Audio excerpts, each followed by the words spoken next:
Gong arep jengklik kesangkut. Kok ndadak kesangkut.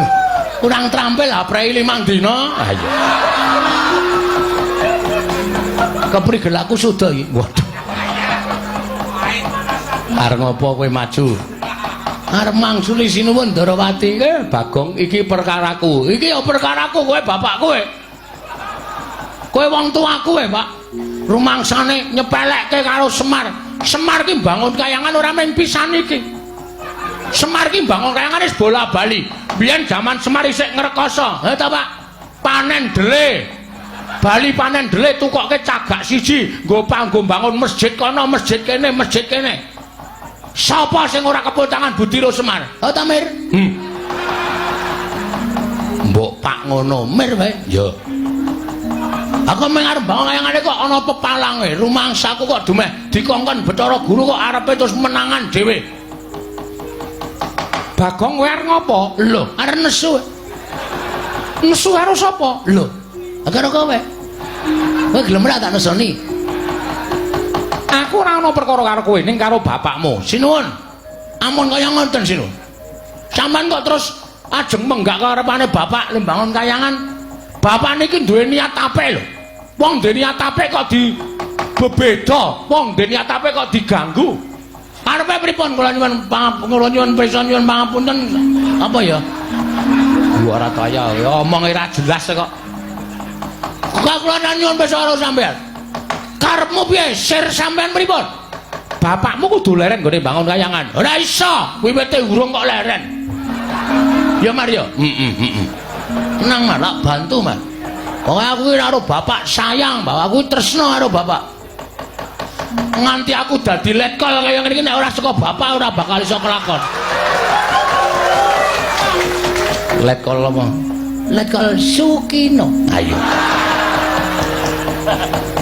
Aduh ngono nek ngetokke Bandi jenenge Sukini ya terus ora apa-apa. Rumangsane padake ora. Sapa sing ngagro-agro bapak? Aku sing ora trima. Aku sing ora trima pokoke.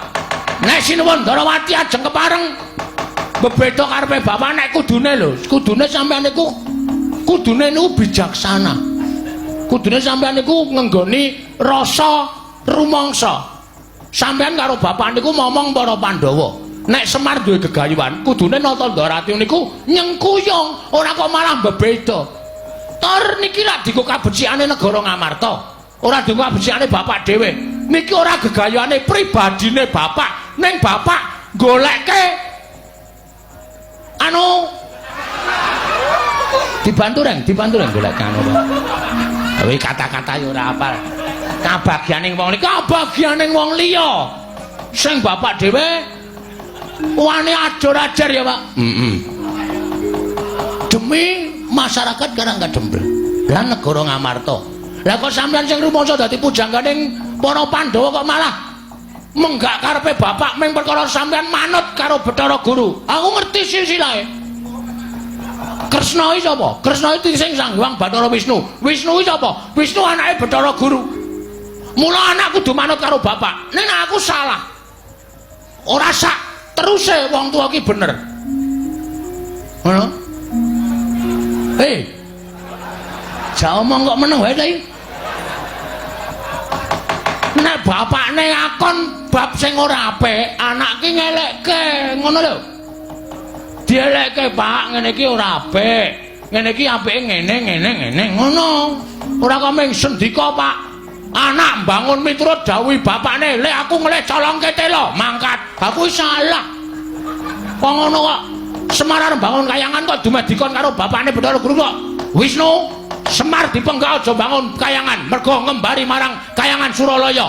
Bapak ki ora arep gawe papan sing magrong ki ora. Ning bangun moral, jiwa, pri kemanusiaaning para masyarakat Ngamarta. Pri kemanusiaan iki apa, Gong? Hah? Pri kemanusiaan iki apa?